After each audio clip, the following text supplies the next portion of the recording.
Be sure to subscribe to Solutionaries to see all our latest videos right here on YouTube.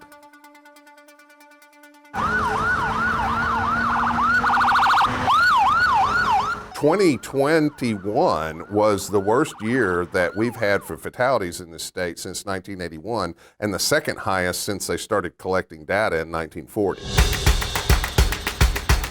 I don't think that most people have an appreciation for the size of the problem that we're dealing with here. If you look at the last pre-pandemic data in 2019, we had 39,000 deaths on our highways or roadways. If you look at that in a different perspective, it's like a fully loaded 737 jet crashing 6 times a week. If that was occurring, there would probably be a lot more attention given to the problem. And we found about a 2% drop in seatbelt usage since about 2019. 2%, big deal. Yeah, big deal, except 50 to 60 million one-way trips are made by Texans every day, so that's 1 million or so less people wearing a seatbelt. Between 2019 and 2021 in Harris County, no seatbelt deaths shot up 64%.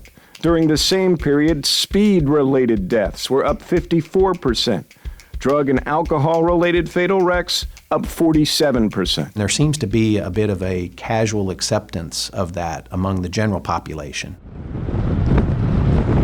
So what exactly can we do to make our streets safer? Well, being an attentive driver, of course, helps. And researchers at the Texas A&M Transportation Institute are working hard, too, trying to minimize the effects of crashes, making them less deadly, less severe. And you likely drive by their innovations every day. What we're trying to do is we're trying to make the roadside more forgiving. So guardrails, of course, are going to help shield motorists from fixed objects. Bridge rails have a different function where we're trying to keep vehicles on the bridge. We have median barriers that we're using to help prevent cross-median crashes, which can be particularly severe when we have 2 vehicles crossing the road and hitting head-on. Breakaway support structures, such as signs and luminaire poles, also help prevent more serious crashes when these devices are able to give way during a vehicle impact. And researchers aren't leaving it up to chance. They test the technology behind various barriers using just about every type of vehicle. When we perform a test on a guardrail or some other feature, there's several criteria that we're looking at. One is what we would refer to as structural adequacy. We don't want the vehicle to go through or over the barrier. We also want the vehicle to stay upright and stable. We don't want it to roll over, which can result in a serious injury. And then we also are looking at occupant risk. We're looking at the risk of serious injury to the occupants in that vehicle. The concept of the forgiving roadside was nationally adopted in the 1960s, says Bly. And although crashes can still be deadly, of course, the numbers show technology, education, and vehicle safety have led to improvements. The penalty for inadvertently leaving the road should not be serious injury or death. And that is the point at which we started actively trying to design for roadside safety and making a conscious effort to save lives and reduce serious injuries that result from roadway departure crashes.